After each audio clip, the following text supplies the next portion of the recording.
नमस्कार, अपना प्रदेश उत्तर प्रदेश दिख रहे हैं आप। आपके साथ मैं हूं खुशबू पांडे। सिकंदरपुर में जन चौपाल के दौरान कैबिनेट मंत्री ओम प्रकाश राजभर ने विपक्ष पर तीखा प्रहार किया। उन्होंने कहा कि एसआईआर प्रक्रिया पूरी तरह से संवैधानिक है और इससे मृत नाम हटाकर पात्र मतदाताओं को जोड़ा जा रहा है। साथ ही उन्होंने ग्रामीण समस्याओं पर तुरंत कार्रवाई का आश्वासन दिया और पंचायती राज विभाग से आने वाले करोड़ों रुपए के सही उपयोग पर सवाल भी उठाए। इसी कड़ी में राजभर ने कांग्रेस पर गरीब, दलित और पिछड़ों की अनदेखी का गंभीर आरोप भी लगाया। साथ ही सपा को दोमुहा सांप बताते हुए उन पर भ्रम फैलाने का गंभीर आरोप भी लगा दिया।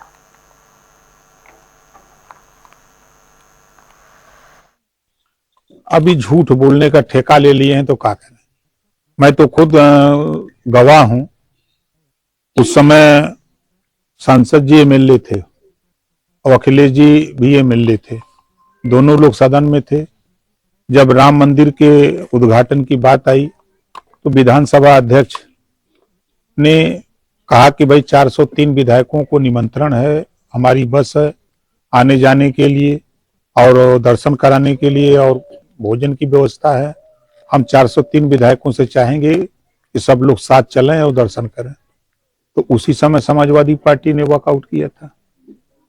तो निमंत्रण मिलता तब भी ये लोग नहीं जाते। ये दोनों तरफ से बोलते हैं, तुम यहाँ साहब की तरह। बिहार के विधानसभा चुनाव में एनडीए को मिली प्रचंड जीत का यूपी के विधानसभा में क्या असर देखने को मिलेगा? जो हसर वहां हुआ है विपक्ष का, वही हसर यूपी में होगा।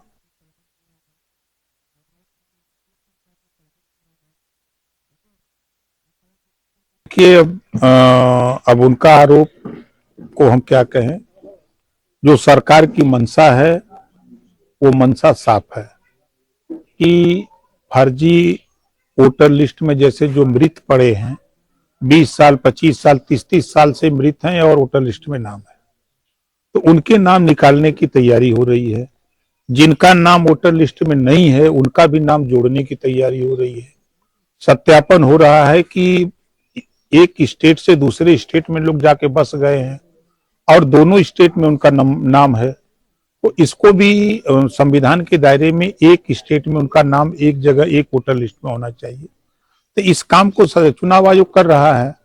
अब विपक्ष को इसमें लग करके अपना सहयोग करना चाहिए। जहां उनको अंदेशा हो रहा है कि नहीं हमारे साथ अन्याय हो रहा है, तो उनको अपना उस बूथ पर जाकर के चेक कर लें। अभी तो आपके सामने मैंने पूछा लोगों से, तो लगभग हम समझते हैं कि उसमें 99% लोगों ने कहा कि हमने फार्म वार्म भर दिया है, हम लोग दे दिए हैं। राहुल गांधी और अखिलेश यादव सहित विपक्ष के कई नेताओं का आरोप है कि बड़े पैमाने पर दलितों पिछड़ों का वोट खा जाएगा। ये तो आरोप सब दिन लगाते रहते हैं। अपने कार्यकाल में अगर उन्हीं से पूछें, अगर हम कांग्रेस की बात करें तो लंबे समय तक 60 साल तक लगातार कांग्रेस का शासन था। 60 साल में हम बैठे हैं निषाद बस्ती में, क्या 60 साल में एक भी ऐसा लायक बेटा यहाँ नहीं पैदा हुआ कि जिसको सिपाही में भर्ती कर दे, लेखपाल ग्राम सेवक बना दिए हों, कानूनगो बना दिए हों? कोई ऐसा नहीं मिला। तो उत्तर प्रदेश में एसआईआर पर घमासान थमने का नाम नहीं ले रहा है और विपक्षी लगातार जो है वो विरोध करते हुए नजर आए। बीजेपी और चुनाव आयोग पर वोट काटने का आरोप लग रहा है। दूसरी तरफ सिराथू विधायक पल्लवी पटेल ने एसआईआर फॉर्म को लेकर बड़ा बयान दे दिया।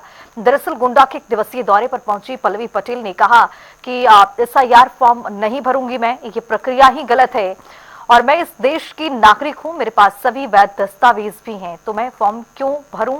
आपको बता दें कि पल्लवी पटेल सरदार पटेल सेवा संस्थान में पंचायत चुनाव की तैयारियों को लेकर पदाधिकारियों और कार्यकर्ताओं के साथ समीक्षा बैठक कर रही थी, जहां उन्होंने ये बातें कही हैं और इस तरह का उन्होंने बयान दिया है।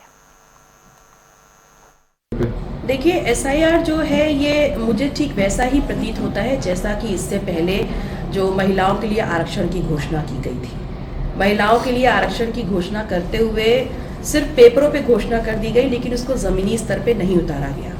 अब एसआईआर जो है वो भी केंद्र सरकार की एक जुमला जैसा हो सकता है, जिसमें उनका उद्देश्य किसी के साथ न्याय करना नहीं है, किसी का नाम ऐड करना नहीं है, बल्कि एक जातिगत आंकड़े निकालने का नहीं है, बल्कि उनका उद्देश्य है कि जो दूर दराज दलित, पिछड़े, मजलूम लोग जो गांव में रहते हैं उनका नाम उनके लोकतंत्र के द्वारा जो उनको ताकत मिली है वोट देने की, कहीं ना कहीं ये लोकतंत्र पे एक हमला है।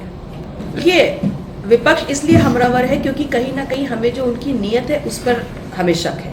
और इसलिए क्योंकि जिस जिस प्रदेश में चुनाव की घोषणा हो रही है और जहां जहां से उनको ज्यादा से ज्यादा सीटें हासिल करनी है वहां वहां एसआईआर को इस प्रकार से गति दी जा रही है। और सबसे इम्पोर्टेंट चीज ये है कि जिस प्रकार का प्रेशर जो बीएलओज हैं और जो लोग इसमें लगे हुए हैं इस पूरी संपूर्ण प्रक्रिया को पूर्ण करने के लिए, जिस प्रकार से प्रेशर उनके ऊपर है कहीं ना कहीं अमानवीय है। और हमें इस बात को भी ध्यान रखना चाहिए कि सरकार के द्वारा पद्धत कोई भी काम किया जाए लेकिन उसमें किसी प्रकार से कोई भी व्यक्ति अंदर टेंशन अंदर प्रेशर काम करे। आप ये कैसे स्पेसिफाई करेंगे कि कौन अवैध है कौन यहाँ का रहने वाला नहीं है? जिस व्यक्ति ने अपनी पूरी जिंदगी यहाँ काट दी और अगर उसके पास कोई दस्तावेज नहीं है तो आप किन आधार पर उसको अवैध करार करेंगे? क्योंकि सिर्फ उत्तर प्रदेश की बात नहीं है, भारत देश ग्रामीण अंचल में बसा हुआ देश है। खेत खलिहानों पर आधी ज्यादा आबादी बसती है और अगर उनके पास आज भी आप जाएं तो वो लोग ढंग से अपना नाम भी नहीं बता पाएंगे, उनकी उम्र को साबित करने वाला कोई दस्तावेज उनके पास नहीं। तो क्या उन तमाम लोगों को जिन्होंने पुश्तें यहाँ बिताई हैं, जिन्होंने अपनी 4-4, 5-5 पीढ़ियों को यहाँ जन्म दिया है, आप उनको किन आधार पर अवैध करार करेंगे? तो लेखपाल सुधीर की मौत के बाद लेखपालों में आक्रोश दिखने के लिए मिल रहा है। प्रदेश भर में लेखपाल प्रदर्शन कर रहे हैं जिस कारण एसआईआर प्रक्रिया भी प्रभावित हो रही है। टीवी स्क्रीन पर इस वक्त हम आपको 3 अलग अलग जगहों की तस्वीर दिखा रहे हैं जहां लेखपाल सुधीर की आत्महत्या के मामले में लेखपालों ने प्रदेश व्यापी धरना प्रदर्शन करते हुए आरोप संजय कुमार पर एफआईआर दर्ज करने की मांग के साथ ही पीड़ित परिवार को आर्थिक मदद और परिवार के एक सदस्य को नौकरी की मांग कर रहे हैं। साथ ही मांग पूरी नहीं होने पर अनिश्चितकालीन हड़ताल का ऐलान भी किया गया है। फतेहपुर अमेठी की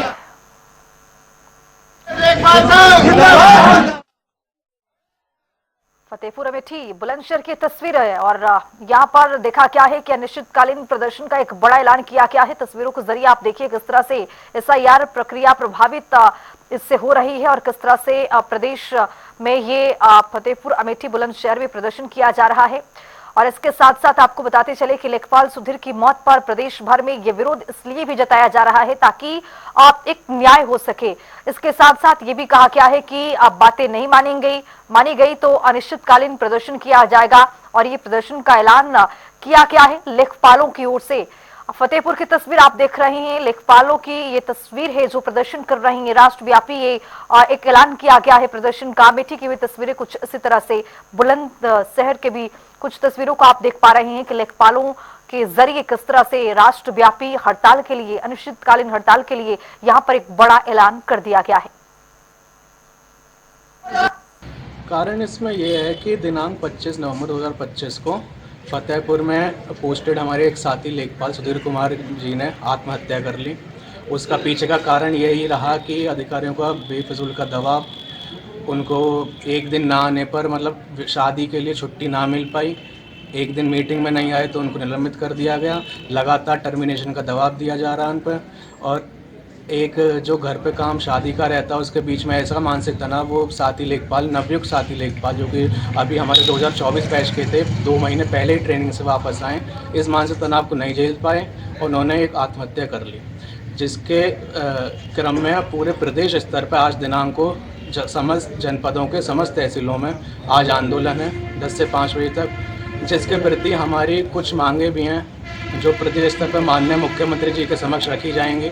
जिसमें एक यही है कि जो दोषी हैं उनके खिलाफ कार्रवाई करी जाए, एफआईआर दर्ज करी जाए और मृतक आश्रित में किसी परिवार के इंसान को एक नियुक्ति दी जाए वहाँ पर, जो थोड़ा परिवार को सहयोग मिले और कुछ धनराशि है जिससे मदद भी करी जाए। सबसे पहले मैं बताना चाहूँगा आपको तहसील आपका क्या फतेहपुर, जनपद फतेहपुर में एक हमारे साथी लेखपाल सुधीर कुमार द्वारा सुसाइड कर ली गई 25 तारीख को, जिसके क्रम में प्रदेश स्तर के आह्वान पर आज दिनांक को हर प्रदेश में धरना चल रहा है।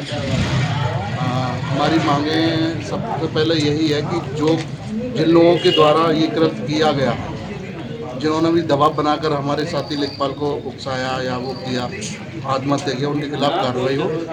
दूसरा, उनके परिवार को आर्थिक सहायता 50 लाख रुपए मिले और उसी परिवार से एक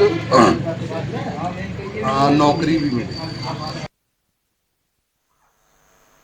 बुलेटिन में आगे बढ़ेंगे, बड़ी खबर आ रही है उससे आपको रूबरू कराएंगे। बड़ी खबर कुशीनगर से इस वक्त की बड़ी खबर आ रही है, उससे आपको रूबरू करा रहे हैं। नहीं थम रहा गेहूं के बीज पर ओवर रेटिंग का खेल। 936 की जगह 1050 रुपए बीज के दाम लिए जा रहे हैं। जिला कृषि अधिकारी ने जांच कराने की ये बड़ी बात कही है, लेकिन विशुनपुरा ब्लॉक के सरकारी बीज गोदाम का ये पूरा मामला सामने आ गया है, जिससे किसान परेशान है। किस तरह से ओवर रेटिंग का ये मामला देखने को मिला है। 936 की जगह 1050 रुपए में इस बीज को दिया जा रहा है, जिससे किसानों की जो जेब पर भारी पड़ता हुआ ये बीज, और इसको लेकर हालांकि जांच के लिए आदेश दे दिए गए हैं, लेकिन विशुनपुरा ब्लॉक के सरकारी बीज गोदाम में ये मामला सामने आया कि ओवर रेटिंग यहां पर देखने को मिली है, जिससे किसान जो है अपनी बातों को रख रहे हैं और किसानों की ओर से कहा भी जा रहा है कि ओवर रेटिंग की वजह से किसान जो है वो परेशान हो रहे हैं और उनके जेब पर ये भारी पड़ता हुआ महंगा होता हुआ दिखाई दे रहा है। लेकिन इसी बीच में एक बयान भी सामने आया और ये देखा गया कि कर्मचारी ये कहते हुए, जिला कृषि अधिकारी जो है वो कहते हुए नजर आए कि जांच कराई जाएगी, ओवर रेटिंग कहीं भी किसी को वसूला नहीं दिया जाएगा। लेकिन कुशीनगर से ये जानकारी आपको बता रही है विशुनपुरा ब्लॉक के सरकारी बीज गोदाम का ये पूरा मामला, जिसको लेकर देखा गया कि 936 की जगह 1050 रुपए बीज के दाम लिए जा रहे हैं। हमारे संज्ञान में आया है, इसके लिए जांच अधिकारी को नामित किया गया है। जैसे जांच की रिपोर्ट आएगी वो प्रस्तुत किया जाएगा। अभी हम दूसरे जांच अधिकारी को दे रहे हैं, उनके द्वारा जांच की जाएगी विस्तृत रूप से। सिर्फ यह किसान नहीं, अन्य किसानों का भी हम विवरण लेकर के उनकी भी जांच कराएंगे, ताकि इसके गहराई में जाया जा सके। तो आइए आपको सीधे ले चलेंगे लखनऊ, जहां पर भारत स्काउट्स गाइड्स की डायमंड जुबली पर 19वीं राष्ट्रीय जुम्बरी का समापन समारोह है, जहां पर राष्ट्रपति द्रौपदी मुर्मू पहुंची हुई है और यहां पर उत्तर प्रदेश के मुखिया योगी आदित्यनाथ भी अपना संबोधन दे रहे हैं। इस सरकार में मंत्रिमंडल के मेरे वरिष्ठ सहयोगीगण, उप मुख्यमंत्री द्वय Shri Keshav Prasad Maurya ji, Brajesh Pathak ji, Bharat scout and guides के अध्यक्ष डॉक्टर अनिल कुमार जैन जी, उत्तर प्रदेश के अध्यक्ष डॉक्टर महेंद्र सिंह जी, मुख्य राष्ट्रीय आयुक्त डॉक्टर के खंडेलवाल जी, राज्य मुख्य आयुक्त डॉक्टर प्रभात कुमार जी, देश के कोने कोने से यहां पर उपस्थित भारत स्काउट और गाइड से जुड़े हुए सभी पदाधिकारीगण, व्यवस्थापकगण और भारत स्काउट गाइड के मेरे सभी युवा ऊर्जा के प्रतीक, सभी बच्चों को इस समारोह में मैं आदरणीय राष्ट्रपति जी का हृदय से स्वागत करता हूं, अभिनंदन करता हूं। मैं इस अवसर पर माननीय राज्यपाल महोदय का, अन्य सभी सम्मानित अतिथियों का भी स्वागत करता हूं। पिछले 5 दिनों से उत्तर प्रदेश की राजधानी लखनऊ भारत की युवा ऊर्जा के अनुशासन को, उनके धैर्य को और उनके द्वारा चुनौती को समझने की सामर्थ्य को यहां पर देख रही है और मुझे बहुत अच्छा लगा है कि इन सभी भारत के युवा ऊर्जा के प्रतीक, भारत के इन भविष्यों का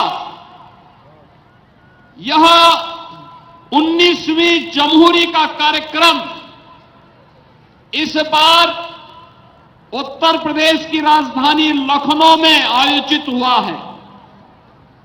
यह जमहूरी उत्तर प्रदेश को 61 वर्षों के बाद आयोजित करने का अवसर प्राप्त हुआ, लेकिन 61 वर्षों के इस आयोजन ने उत्तर प्रदेश के इस जमहूरी कार्यक्रम को वर्ष 2025 के प्रारंभ में आयोजित महाकुंभ प्रयागराज की याद को पुनः स्मरण करवा दिया है। प्रयागराज में देश और दुनिया के 66 करोड़ श्रद्धालु आए थे और भारत के कोने कोने से और दुनिया के भी कई देशों से जो विश्व शांति, एकता और विश्व बंधुत्व के भाव को लेकर के दुनिया के अंदर कुछ नया करने के इच्छुक हैं, उन सभी युवा ऊर्जा के इस प्रतीक, इन युवाओं के इस जमहूरी कार्यक्रम ने महाकुंभ के युवा ऊर्जा का यह आयोजन जमहूरी के माध्यम से हम सबके सामने प्रस्तुत किया है। जमहूरी का थीम भी आदरणीय प्रधानमंत्री जी के विजन के अनुरूप विकसित भारत, विकसित युवा रहा है और मुझे प्रसन्नता है पिछले 5 दिनों से लगातार हर एक जवान पर जमहूरी के कार्यक्रम, जमहूरी का अनुशासन, जमहूरी का आत्मसंयम, यहां पर चल रही विभिन्न प्रकार की एडवेंचर और अन्य सकारात्मक गतिविधियों ने एक नई ऊर्जा का संचार किया है। मैं इसके लिए इस जमहूरी के आयोजन से जुड़े हुए राष्ट्रीय अध्यक्ष डॉक्टर अनिल जैन जी को, राष्ट्रीय मुख्य आयुक्त डॉक्टर के खंडेलवाल जी को, प्रदेश अध्यक्ष डॉक्टर महेंद्र सिंह जी को, प्रदेश मुख्य आयुक्त डॉक्टर प्रभात कुमार जी को और उनकी पूरी टीम को हृदय से अभिनंदन करता हूं। आयोजकों के साथ जुड़ी हुई इस पूरी टीम को, जिन्होंने टीम भावना के साथ इतना बड़ा कार्यक्रम, वह भी स्काउट गाइड का किया जा सकता है, यह साबित किया है। मैं इसके लिए उनका हृदय से धन्यवाद।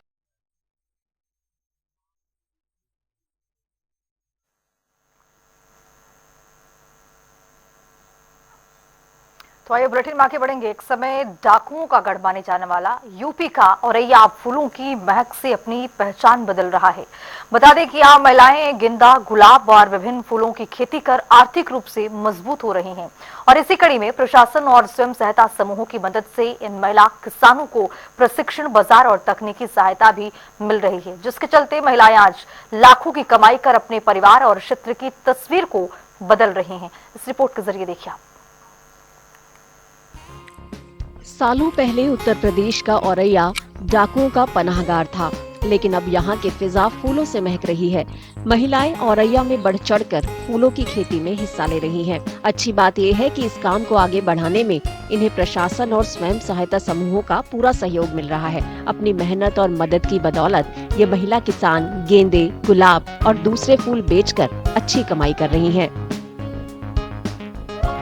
आप क्या काम करती हैं? फूल की खेती। कब से कर रही हैं? 2019 से। क्या अंतर आया है 2019 से आप फूलों की खेती कर रही हैं? आज आप एक सफल किसान हैं और यह जनपद में सिर्फ आप ही के द्वारा फूल उगाया जा रहा है, क्या कहना चाहेंगे आप? औरैया में ज्यादा, मार्केट में ज्यादा बिक्री होता है तो इसलिए कर रहे हैं। क्या इस काम में आपको जिला प्रशासन और सरकार का भी सहयोग मिला है? हाँ। क्या फायदा मिला है आपको जब से आप ये खेती कर रही हैं? परिवार अच्छे से पल रहा है और फूल की खेती में ज्यादा लाभ है। लगभग कितने की आमदनी महीने में हो जाती है आपकी? महीने में ऐसे ही 40 से 50 हजार तक काम कर लेते हैं, कमाई हो जाती है। क्या इस खेती के लिए आपको सरकार के द्वारा या जिला प्रशासन के द्वारा कुछ मदद भी दी गई? हाँ, सब पहले जब शुरू किया था हमने तो 2020 में 19 में, तब सरकार द्वारा कुछ हमें अनुदान भी मिला और भी कुछ बीज वगैरह भी गेंदा फूल के दिए गए, तो उसी से हमने शुरू किया है। अब भी कुछ सपोर्ट हो जाता है, जो कुछ मार्केट में शॉप है वहाँ पे भी कुछ सपोर्ट होता है। सरकार के सभी लोग मतलब औरैया जिला के जो अधिकारी हैं सभी हमी से फूल बुके गुलदस्ता वगैरह माला वगैरह हमारे यहाँ ऑर्डर आते हैं सभी। अधिकारियों का मानना है कि फूलों की खेती जिले की अर्थव्यवस्था को बढ़ावा देने में बड़ी भूमिका निभाएगी। जैसा कि समय के परिवेश के हिसाब से और जिस हिसाब से स्वयं सहायता समूह का गठन हुआ है, महिलाएं उससे जुड़ी हैं। निश्चित रूप से खेती को आर्थिक स्वावलंबन से देखा जा रहा है। अब अरहर की खेती की जगह पे हमारे समूह की महिलाएं फूलों की खेती कर रही हैं, तो निश्चित रूप से इस जनपद को आर्थिक लाभ होगा और जनपद को एक तरह से सहजता से फूलों की उपलब्धता सुनिश्चित होगी। अगर ऐसे ही महिलाओं की मेहनत रंग लाती रही तो वो दिन दूर नहीं जब फूलों की खेती में औरैया का नाम पूरी दुनिया में मशहूर होगा। तो आइए बुलेटिन में रुक करेंगे ताबड़तोड़ खबरों का। टावा में पटना से आनंद विहार जा रही स्पेशल ट्रेन में टीटी से विवाद। टावा में चलती ट्रेन से कूदी नौसेना जवान की पत्नी, मौत। मामले की जांच में जुटी है पुलिस। बदायूं में पुलिस और बदमाशों के बीच मुठभेड़। गौकशी उपकरण और अवैध तमंचे संग एक आरोपी गिरफ्तार, 2 अन्य आरोपी मौके से फरार, तलाश जारी। हमीरपुर में अज्ञात वाहन की टक्कर से हेड कांस्टेबल की मौत। कबरई थाने में तैनात था कांस्टेबल, ड्यूटी से लौटते वक्त हुआ है बड़ा हादसा। फिरोजाबाद में पुलिस के कुख्यात अपराधी से मुठभेड़। जवाबी कार्रवाई में गोली लगने से घायल हुआ है बदमाश। कब्जे से अवैध हथियार, चोरी की बाइक और 4 मोबाइल बरामद। बरेली में साइबर अपराध से निपटने को जून स्तर पर विशेष कार्यशाला। एडीजी बोले, पारंपरिक नहीं तकनीकी पुलिसिंग ही बनेगी साइबर फ्रॉड रोकने की सबसे बड़ी ताकत। भदोही के लाला नगर टोल प्लाजा के पास से नीचे आई की बड़ी कार्रवाई। अस्थायी अतिक्रमण जेसीबी से ध्वस्त, दुकानदारों में मची अफरा तफरी। अमेठी में मतदाता सूची डिजिटलाइजेशन में उत्कृष्ट कार्य। डीएम ने सराहा बीएलओ का समर्पण। 4 बीएलओ को अंग वस्त्र और नकद राशि देकर किया सम्मानित। बुलंदशहर में राह चलते युवक को अज्ञात वाहनों ने मारी है टक्कर। उपचार के दौरान हुई मौत। परिजनों में मचा कोहराम, जांच में जुटी है पुलिस। अलीगढ़ में बाबा साहब अम्बेडकर पर भद्र टिप्पणी का वीडियो हुआ वायरल। लोगों में आक्रोश। आरोपी युवक पर मुकदमा दर्ज, पुलिस ने किया है गिरफ्तार। लखीमपुर खीरी में जिला कारागार में बंदी ने की आत्महत्या। जेल प्रशासन की सुरक्षा, मानकों पर उठ रहे गंभीर सवाल। इटा हाईवे पर कैंटर से ऑटो को मारी जोरदार टक्कर। हादसे में ऑटो सवार 2 युवक की मौत, एक गंभीर रूप से घायल। पुलिस ने पोस्टमार्टम के लिए भेजा है शव। तो चलिए फिलहाल इस बुलेटिन में भी इतना ही। देश और दुनिया की तमाम खबरों के लिए बने रहिए जनता टीवी के साथ।